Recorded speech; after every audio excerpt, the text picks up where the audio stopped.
உடலில் இருக்கும் சாமி எப்படி ஆடும்? மனுஷனுக்குள்ள, மக்களுக்குள்ள, அந்த தெய்வத்துக்கு பாத்தியப்பட்ட மக்களுக்குள்ள சாமி வரும். எல்லா கும்புகள்லயும் வரும். அப்படி அந்த உடலுக்குள்ள இருக்கிற சாமி எப்படி ஆடும்? அப்படிங்கிறத உண்மையான நிகழ்வுகள வச்சு கண்ணால பார்த்தத அறிவு நண்பர்கள்ட்ட பகிர்ந்து கொள்ள ஆசைப்படுறேன். சரி, சாமி மனுஷன் மேல வந்தா, மனுஷன் சாமியா கருதப்படுறதுனால தான் அவங்களுக்கு சாமியாடிகள்ங்கிற பேரு. அதனால தான் அவங்க சொல்ற அருள்வாக்கு பலிக்குது. அவங்க குடுக்குற ஆச்சார விபூதி தீராத நோய கூட தீர்த்து குடுக்குது. அப்படி இருக்கிற அந்த சாமியாடிகளுடைய உடல் ஆட்டம், அந்த சாமி அவங்களுக்குள்ள இருக்கிறத எப்படி வெளிப்படுத்தும்? அப்படிங்கிறத இன்னைக்கு ஆணுக்கு எப்படி வெளிப்படுத்தும், பெண்ணுக்கு எப்படி வெளிப்படுத்தும் அப்படிங்கிறத நான் அறிஞ்சத அறிவு நண்பர்கள்ட்ட பகிர்ந்து கொள்ள ஆசைப்படுறேன். குலதெய்வம் எல்லா மக்களுக்கும் இருக்கும். ஒவ்வொரு குலதெய்வ கும்புகளுக்குள்ள அந்த சாமியோட அந்த வெளிப்பாடு ஒவ்வொரு விதமாக இருக்கும். சரி, ஒரு சில குலதெய்வ கும்புகள அங்க அந்த சாமியாடிகளுடைய தோற்றம் எப்படி வெளிப்படும் அப்படிங்கிறத இன்னைக்கு இந்த பதிவுல பகிர்ந்து கொள்ள ஆசைப்படுறேன். சரிங்க. ஒரு சாமி இருக்காரு. ஒரு சாமியாடி இருக்காரு. அவர் மேல சாமி பரிபூரணமா வருது. சாதாரணமான ஆளு தான். ஆனா, அவர் மேல வர்ற சாமி எப்படி சொல்றது அப்படின்னா, நொண்டி சமயன், நொண்டி கருப்பன். அப்ப அந்த சாமி அதனுடைய இயல்பாவே அதனுடைய தோற்றம் எப்படி இருக்கு அப்படின்னா, வீர மண்டியிட்டு அதனுடைய ஆயுதத்த அருவாவ புடிச்சு வானத்த நோக்கி, பூமிய நோக்கி, அல்ல அந்த மக்கள நோக்கி, விவசாய நிலங்கள நோக்கி அந்த சாமியோட பார்வை இருக்கும். அப்ப அந்த சாமியாடிக்கு அந்த சாமி வருது. அந்த சாமி மேல அந்த சாமி பரிபூரணமா அந்த சாமியாடி மேல இறங்குன எப்படி அந்த தெய்வத்தின் தோற்றம் இருக்குமோ, அதே மாதிரி அந்த சாமியாடியோட உடல் மாறுது. எப்படி அந்த சாமி வீர மண்டியிடுமோ, அதே மாதிரி அவர் வீர மண்டியிடுறாரு. எப்படி அந்த சாமி ஆயுதத்த தூக்கி, அந்த சாமிக்கு உரிய அந்த வல்லைய கம்ப அது எப்படி ஊண்டி நிக்குமோ, வீர மண்டியிட்டு, அதே மாதிரி அந்த சாமியாடி வீர மண்டியிட்டு கம்ப புடிச்சு, அந்த இடத்துல வாக்கு சொல்றாரு. ஆச்சார விபூதி அந்த மக்களுக்கு குடுக்குறாரு. சரி, இது ஒண்ணு. இன்னொரு சாமி எப்படி அப்படின்னா, அந்த சாமி எப்படி அப்படின்னா, விவசாய தெய்வம். ஐயனாரோட அம்சம்.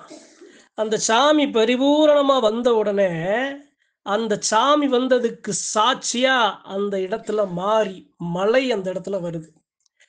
இன்னொரு சாமி. அந்த சாமி எப்படி அப்படின்னா, காக்கும் தெய்வம், கருப்பனோட அம்சம். அந்த சாமி வந்ததுக்கு சாட்சியா அந்த இடத்துல அந்த சாமியோட வாகனம் நாய் அந்த இடத்துல வந்து நிக்குது. சரி. இதே மாதிரி இன்னொரு சாமி. எப்படி? அந்த சாமி எப்படி அப்படின்னா, அருவா மேல அருவால தண்ணீல நீந்துற மாரி நீச்சல் ஆடுற தெய்வம். அந்த சாமி பரிபூரணமா வந்த உடனே, அந்த அருவா மேல ஏறி நின்னு அதனுடைய ஒய்யாரமான, சிங்காரமான அதனுடைய தோற்றத்த அந்த சாமியாடி வெளிப்படுத்துறாரு. சரிங்க. இதே மாதிரி என்ன ஆகுது அப்படின்னா, 3 பேர் மேல அண்ணன், தம்பி சாமி வருது. சாமி வந்த உடனே அந்த இடத்துல தலைமை தெய்வம் ஒரு பெண் தெய்வம். அந்த 3 பேர் மேல அந்த அண்ணன், தம்பி அந்த தெய்வம் முதல்ல அழைக்கிறாங்க. பரிபூரணமா 3 பேர் மேலயும் அவங்க வருது. வந்த உடனே அந்த 3 பேர் என்ன பண்றாங்க? சாமி வந்த உடனே அவங்க உடம்பு முறுக்கேறி, சாதாரணமா இருந்த உடம்பு இரும்பா மாறி முறுக்கேறி வேகமா அந்த ஒவ்வொரு திசைய நோக்கி, அந்த 3 திசைய நோக்கி பக்கத்துல ஒருத்தர் நிக்கிறாரு. அத தள்ளி ஒருத்தர் நிக்கிறாரு. இன்னொருத்தர் ஒரு முச்சந்தில நிக்கிறாரு. ஏன்? பாதுகாக்க. யார? அந்த எல்லையில இருக்க தலைமை தெய்வமா இருக்கிற பெண் தெய்வம் வரப்போகுது. அந்த பெண் தெய்வம் வருது. அத பாதுகாக்க என்ன பண்றாங்க? அவர் மேல வந்த சாமி காவல் தெய்வமா இருக்கிறதுனால, என்ன பண்றாங்க? அந்தந்த திசைய நோக்கி ஒவ்வொரு சாமி நின்னு, அந்த எல்லைய, வழிய சுத்தம் பண்ணி குடுக்குது. இது மாதிரி அந்த சாமியாடிகளுடைய தோற்றம் வெளிப்படும். சரிங்க. இன்னொரு சாமி. எப்படி அப்படின்னா, அந்த சாமி வந்த உடனே அந்த சாமிக்கு ஆகாரமா அக்கினி பந்தம். அக்கினி பந்தத்தை எடுத்து தான் அந்த இடத்த விட்டே நகலும். அதுவரைக்கும் அந்த சாமி அந்த இடத்துல நகலாது. ஆனப்பந்த மாதிரி அக்கினி பந்தத்தை கொடுத்ததுக்கு அப்புறம் அந்த அக்கினியோட அந்த அந்த நிழல், அந்த சூடு அந்த உடம்புல பட்டதுக்கு அப்புறம் தான் அந்த தேகம் அந்த இடத்த விட்டு மாறும். சரிங்க. இது இல்லாம எப்படி சொல்றது அப்படின்னா, ஒரு சாமி நல்லா கட்டி எதுக்கும் அடங்காத சாமி. அந்த சாமி வந்த உடனே 4, 5 பேர் இருந்தாலும் அந்த சாமியால பிடிக்க முடியாது. சங்கிலிய போட்டு 5 பக்கமும் இழுத்து நின்னு தான் அந்த சாமிய கட்டுக்குள்ள அடக்க முடியும். அப்பதான் அந்த சாமி துடிகொண்டு நிக்கும். இல்லன்னா யாராலயும் பிடிக்க முடியாது. பயங்கரமான உக்கிரம், கோவம், ஆக்ரோஷம். அந்த சாமிய கட்டுப்படுத்தவே முடியாது. அப்பேற்பட்ட தெய்வத்த, இதுபோன்று சங்கிலியில அந்த தெய்வத்த வச்சு தான் அந்த தெய்வத்த அணைச்சு கொண்டு வருவாங்க. சரிங்க. இது இல்லாம இன்னொரு தெய்வம் என்ன அப்படின்னா, ஒருத்தர் மேல வந்த உடனே, சாமி வந்ததுக்கு சாட்சியா, ஓங்கி இந்த பூமிய நோக்கி அபயம்.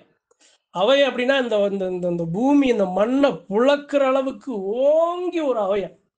போட்ட அபயம் சாதாரண மனுஷனால அது மாதிரி அபயங்கள் போட முடியாது. தெய்வத்த சுமந்து அந்த தெய்வமே நின்னா தான் அது மாதிரி அபயம் போட முடியும். சரிங்க. இது மாதிரி அந்த உடல், அந்த தேகம் வெளிப்படும். இது மாரி ஒரு சாமி இருக்கு அப்படின்னா, அந்த சாமி எப்படி சொல்றது அப்படின்னா, சாமி வந்த உடனே சுடுகாட்ட நோக்கி மயான கொள்ளைக்கு ஓடும். ஒரு சாமி வந்த உடனே அந்த சாமிக்கு அந்த இடத்துல கவிச்சி, அந்த இடத்துல உணவு, அந்த தழுக, அந்த படையல் அந்த இடத்துல காட்டணும். ஒரு சில சாமி வந்த உடனே அந்த சாமிக்கு தீபாராதனை அந்த இடத்துல காட்டணும். அந்த சாமி வந்த உடனே அந்த தெய்வத்துக்கு தேவையான அந்த மாலை, அந்த மரியாதை, அந்த அலங்காரம், அந்த எல்லாம் குடுத்தா தான் அந்த சாமி அந்த எல்லைய விட்டு நகரும். இன்னொரு சாமி வந்த உடனே தாய் வராம, அண்ணன் வராம, தம்பி வராம, இது மாதிரி அந்த தெய்வத்துக்கு தேவையான அந்த தெய்வம் எந்த தெய்வம் எதிர்பார்க்குதோ அந்த தெய்வம் வராம இந்த சாமி அந்த எல்லையை விட்டு நகலாது. இது மாதிரி நிறைய அதிசயங்கள் நிறைய எல்லைகள்ல நடக்கும். காண கண்கோடி வேணும். அந்த சாமி ஆட்டத்தை பார்க்குறதுக்கும், அந்த திருவிழாவுல, அந்த களரி விழாவுல அந்த சாமி வர்றத, பார்க்குறத, பேசுறத பார்க்குறதும் அவ்வளோ அழகா இருக்கும். சரி, இன்னொரு தெய்வம் என்ன அப்படின்னா, எப்படி சொல்றது? இது எல்லாமே ஆண் தெய்வங்கள் தான். பெண் தெய்வங்கள பத்தி பேசுவோமே. ஒரு தெய்வம், பெண் தெய்வம் வருது அப்படின்னா, எப்படி சொல்றது? அந்த அம்மா ஒரு அம்மா இருக்காங்க. அந்த அம்மா மேல பெண் தெய்வம் வருதுன்னா, அதாவது பல ரூபங்களா, பல அம்சங்களா அந்த சாமி, அந்த பெண் தெய்வம் வரும். உடல்ல அந்த பெண்களுக்கு அவங்க போடுற அந்த நாவுல போடுற குளவையில இருந்து, அவங்க அந்த எடுத்து அவங்க ஆடுற ஆயுதத்துல இருந்து, ஒரு தெய்வம் வருதுன்னா கிழுக்கு எடுத்து அந்த அம்மா கிழுக்கு கையில போடணுமே அந்த அம்மாவோட ஆட்டம் வேற மாதிரி இருக்கும். சாதாரணமான ஆட்கள்னால அந்த ஆட்டம்லாம் ஆட முடியாது. அந்த பெண் தெய்வமே அந்த பரிபூரணமா அந்த அம்மாக்குள்ள வந்தா தான் அப்படி ஒரு ஆட்டத்த ஆட முடியும். அது போன்ற காட்சிகள்லாம் நிறைய நடக்கும். அக்கா, தங்கச்சி தெய்வம்லாம் ஒரு சில எல்லைகள்ல இருந்துச்சு அப்படின்னா, தங்கச்சி தெய்வம் வராம, அக்கா தெய்வம் வராம 2 தெய்வமும் நகலாது. தங்கச்சி வந்துருச்சா, அக்கா வந்துருச்சா 2 கைகோர்த்ததுக்கு அப்புறம் தான் அந்த எல்லை உள்ளே போகுங்க. அந்த சாமி அந்த அந்த அந்த சாமி இருக்கிற குடி இருக்கிற அந்த எல்லைக்கு உள்ள நுழையுங்க. இது மாதிரி பெண் தெய்வங்களுக்குள்ள நிறைய அதே சமயம்லாம் ஒரு சில சாமியெல்லாம் வந்துச்சுன்னா, அக்கினிய அள்ளி மடியில போட்டு மடியில கட்டிக்கிட்டு ஆடி போகும். அக்கினிய பூ மாரி அள்ளும். அக்கினிய மடியில கட்டி ஆடி போகுமா. அப்பேற்பட்ட பெண் தெய்வங்கள்லாம் எக்கச்சக்கமா இருக்கு. சரிங்க. ஏன் மனுஷன் மேல இந்த அளவு மாற்றம் வர காரணம் என்ன? பொய்யா ஆடுறோமா? இல்ல பொய்யா இது மாதிரி தோற்றங்கள் வெளிப்படுதா? கிடையவே கிடையாது.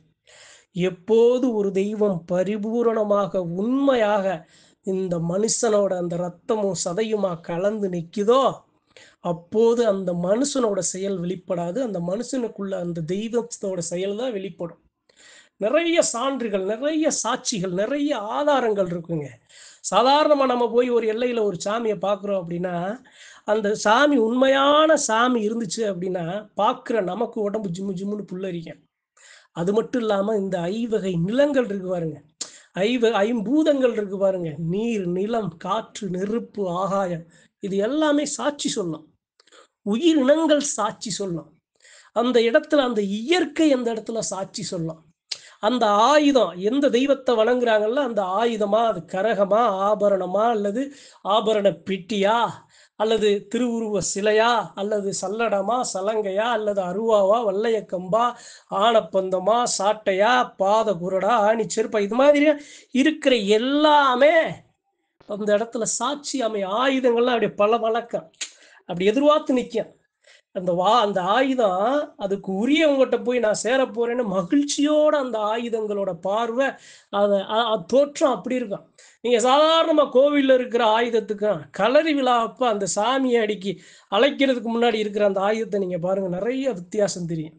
அதனுடைய சக்திய முழுமையா அந்த சக்திய அந்த ஆயுதங்கட்ட இருந்து நம்ம பார்க்க முடியும், உணர முடியும். சாதாரண விஷயம் அல்லங்க. சாமி ஆடுறதுங்கிறது சாதாரண விஷயம் அல்ல. பொய்யா ஆடுறத பத்தி நான் சொல்ல வரல. உண்மையான மனுஷன் சாமி ஆடுனா, அது அதிசயம். மக்களுக்கு மனுஷனுங்களுக்குள்ள நடக்கிற ஒரு பெரும் அதிசயம். அந்த அதிசயத்த தான் அந்த சாமி அந்த மக்களுக்கு சாமியாடி மூலமா காட்டிக் குடுக்கும். வந்த கணம் இருக்கிற சனங்களோட பிரச்சனைகள அப்படியே எழுதி வைக்கிற மாரி எழுதி வச்சு எல்லாத்தையும் சரி பண்ணி குடுக்கும். அதுதான் சாமி ஆடுறது, வழிபாடு செய்றது, சாமி கும்பிடு நடத்துறதுக்கு காரணம் என்ன அப்படின்னா, அந்த எல்லையில சாமி வந்துருச்சு அப்படின்னா, அந்த சாமி குடுக்குற சத்திய வாக்க நிறைவேத்தணும். பிள்ளைகளுக்கு இருக்கிற கஷ்ட நஷ்டங்கள மாத்தி குடுக்கணும். இருக்கிற பிரச்சனைகள சரி பண்ணி குடுக்கணும். அதனால தான் சாமி அழைப்பு, சாமி கும்பிடுறது, சாமிக்கு தேவையானத பரிபூரணமா செஞ்சு குடுக்குறது. அதுக்கு தான் வழிபாடு. அதனால இன்னைக்கு இந்த பதிவின் மூலமா, சாமி சாதாரண மனுஷன் மேல வந்துச்சு அப்படின்னா, எது மாதிரியான தோற்றங்கள் வெளிப்படும்னு ஒரு சிலத சின்ன சின்ன விஷயங்கள அறிவு நண்பர்களுக்கு, சாமியாடி ஒரு மக்களுக்கு பகிர்ந்து கொள்ள ஆசைப்பட்டேன். நன்றி, வணக்கம். மற்றும் ஒரு பதிவில் சந்திப்போம்.